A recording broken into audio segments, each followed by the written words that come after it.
हाँ, तो सभी प्रिय विद्यार्थी, आज हमारा टॉपिक है व्याकरण।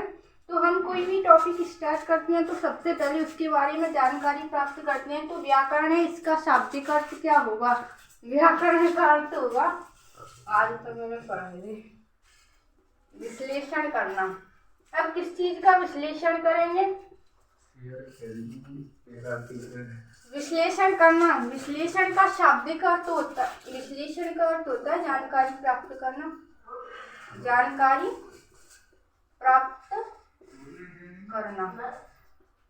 अब देखिए, व्याकरण स्टार्ट करने से पहले इसका अर्थ तो अब आपकी समझ में आ गया होगा कि हम किसी भी चीज को अगर पढ़ रहे हैं तो उसके बारे में क्या है, हमको पूरी तरह से जानकारी होनी चाहिए, चाहे वो कोई भी टॉपिक हो। तो देखो, व्याकरण के हम खंड करते हैं, व्याकरण खंड, व्याकरण खंड। दूसरा है साहित्य खंड, साहित्य खंड। और तीसरा है आपका रचनात्मक खंड,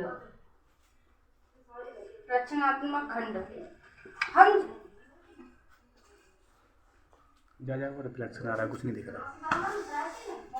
अब हम जितने भी टॉपिक पढ़ते हैं व्याकरण खंड में पढ़ते हैं, नॉर्मल 6, 7, 8, 9, 10 क्लास तक जितने भी हमारे छोटे टॉपिक आते हैं वो व्याकरण खंड के आते हैं, जैसे संज्ञा, सर्वनाम, क्रिया, विशेषण आदि। और आपके साहित्य खंड में आते हैं छंद, अलंकार, काव्य गुण, काव्य दोष। साहित्य खंड में ये आते हैं। और जो रचनात्मक खंड है हमारा, इसमें क्या क्या आएगा? निबंध, निबंध, पत्र, आलेख,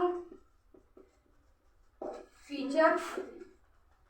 जितने भी टॉपिक है हमारे, मतलब जिनकी रचना की जाती हो, वो सारे रचनात्मक खंड में आएंगे। और जो साहित्य खंड के यानी साहित्य हिंदी में जितने टॉपिक पढ़े जाते हैं वो साहित्य खंड में आते हैं। और व्याकरण खंड के टॉपिक होते हैं हमारे, जो हम जितनी भी संपूर्ण व्याकरण बचती है उसमें। अब देखो, आज आपका मैं टॉपिक स्टार्ट कराऊंगी, क्योंकि हम कुछ भी चीज पढ़े तो उसमें एक चीज आती है वाक्य। हिंदी में देखो, किताब हम पढ़ते हैं उसमें भी हर टॉपिक वाक्यों से ही जुड़ा हुआ होता है, क्योंकि बिना वाक्य की तो हिंदी भी नहीं लिखी जा सकती।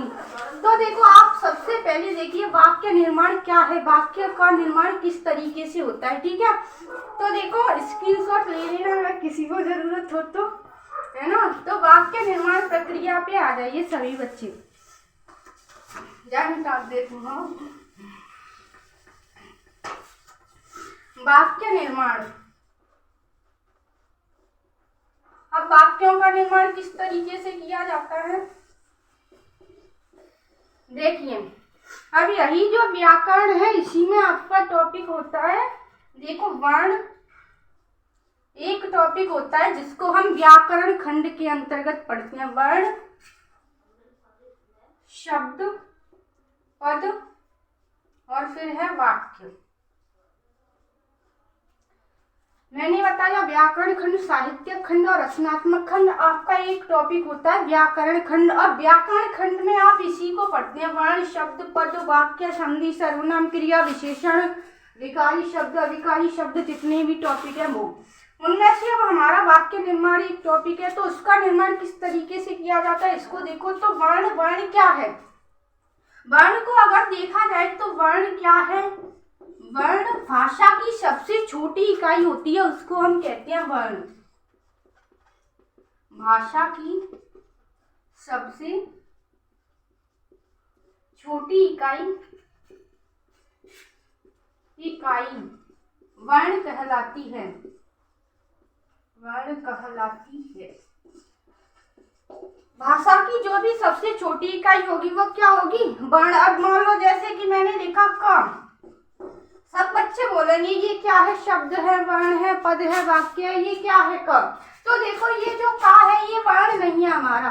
देखो, अब वो वर्ण है, ये शब्द में दो चीजें आती हैं, स्वर और व्यंजन। स्वर और व्यंजन दो चीजें आती हैं हमारी वर्ण में ही।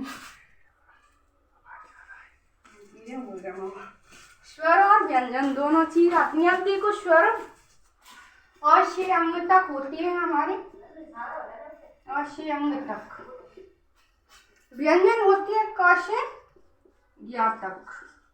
अब आप लोग बोलेंगे कि इनमें से वर्ण क्या है, तो देखो जितने भी स्वर होते हैं जिनका स्वतंत्र रूप से उच्चारण किया जाता है उनको तो हम स्वर कहते हैं, और व्यंजन जिनका उच्चारण स्वरों की सहायता से करते हैं वो क्या होते हैं, व्यंजन। अब आप लोगों के मन में आएगा तो ये क्या है, स्वर है या व्यंजन? वैसे तो ये क्या है, व्यंजन दिख रहा है सबको, पर इसका उच्चारण का कोई बोल के बता सकता है बिना आपकी सहायता से? कब बोलो, बोलेगा कोई?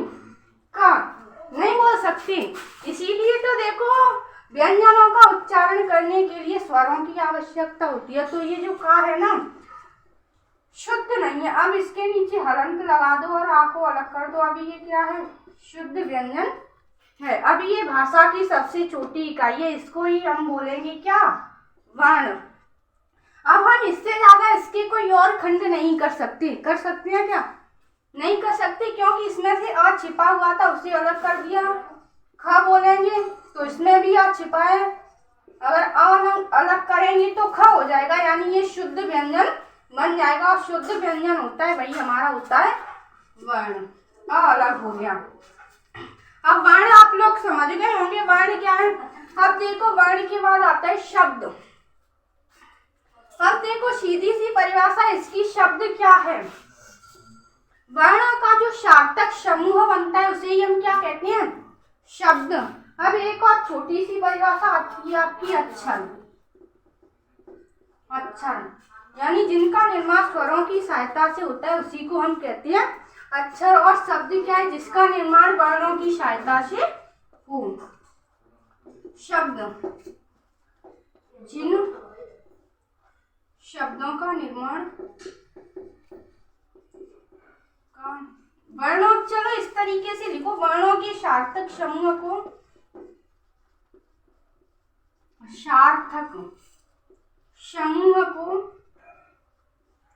वर्णों के सार्थक समूह को शब्द कहते हैं। शब्द कहते हैं, वर्णों की सार्थक समूह को ही क्या कहते हैं, शब्द। अब देखो आपके मन में आएगा सार्थक मतलब, सार्थक का अर्थ होता है जिसका कोई अर्थ हो, जिस शब्द का कोई अर्थ निकले वही क्या होता है, सार्थक। अब आपकी दो परिभाषाएं निश्चित हो गई, वर्ण और शब्द। अब आप बोलोगे कि इसका उदाहरण दो, तो देखो मैं एक चीज लिख दूं, कमल। मैंने एक शब्द लिखा कमल। अब आप लोग बताइए, इसको मिटा रही हूँ, कम जगह नोट करते जाना सभी बच्चे, जिसको नोट करना हो साथ ही साथ। मैंने अभी अभी एक उदाहरण लिखा कमल। अब आप लोग कितने हैं, ये वर्ण है या शब्द, सबको दिख रहा है ये एक शब्द है कमल। और कमल शब्द का अर्थ भी होता है, क्योंकि ये कमल का एक पुष्प ही तो होता है। अब मान लो मैं आपसे प्रश्न करूं, ये वर्ण, इसमें कितने वर्ण हैं और कितने अक्षर हैं? आप बोलोगे मैडम 3 है। 3 तो नहीं है इसमें देखो वैसे 3 ही दिख रहे हैं, पर मैंने पूछा है वर्ण कितने हैं। अगर मैं बोलती कि इसमें अक्षर कितने हैं तो 3 अक्षर होते।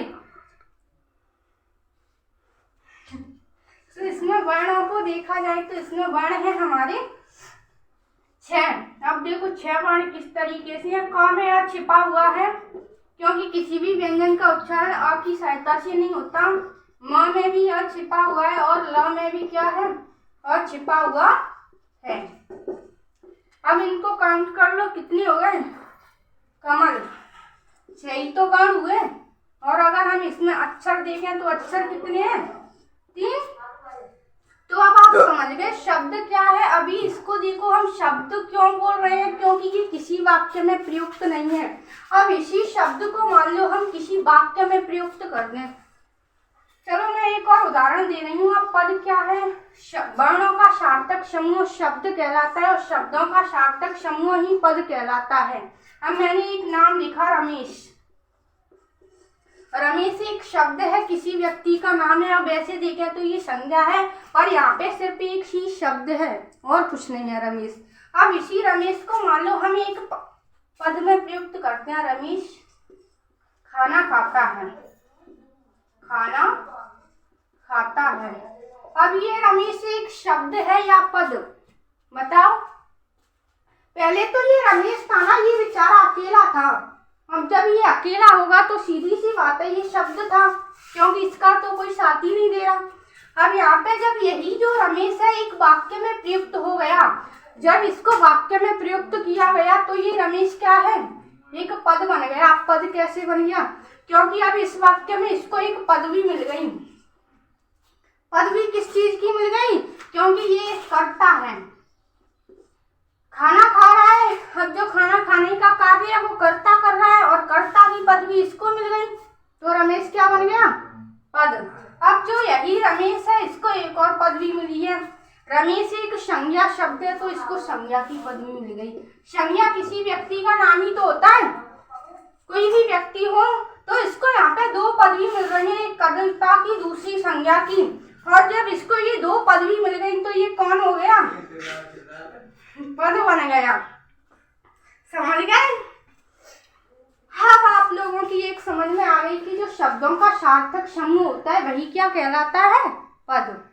दूसरी बात, पदों का जो सार्थक समूह बनता है वही वाक्य कहलाता है। मैं चलो इनको तोड़ के लिख दूं। रमेश खाना खाता है, इन सबके बीच में मैंने कॉमा लगा रखा है। हम जब कॉमा लगाए तो ये सभी क्या है, पद हैं, क्योंकि ये क्रम से लिखे हुए हैं। वैसे कॉमा लगाए तो ये पद हैं। अब मैं कॉमा को हटा दूं, अब ये सारे जो पद शब्द हैं एक वाक्य में प्रयुक्त हो गए, तो ये क्या बन गए, वाक्य बन गए, है ना। तो देखो पद का जो सार्थक समूह बनता है वही क्या होता है, वाक्य होता है। अब आप लोग समझ गए होंगे कि वाक्यों का निर्माण किस तरीके से होता है। वर्ण भाषा की सबसे छोटी इकाई, शब्द वर्णों का सार्थक समूह, और पद जो शब्द वाक्य में प्रयुक्त कर दिए जाते हैं वही पद कहलाते हैं। और जो पदों का सार्थक समूह बनता है वही क्या होता है, वाक्य कहलाता है। तो अब आप लोग समझ गए होंगे कि वाक्यों का निर्माण किस तरीके से होता है। तो सभी को वीडियो पसंद आई हो और ये टॉपिक समझ में आया हो तो चैनल को सब्सक्राइब करें, लाइक करें, और कमेंट करके कुछ पूछना हो, कोई डाउट हो तो पूछे। जय हिंद, जय भारत, राम राम।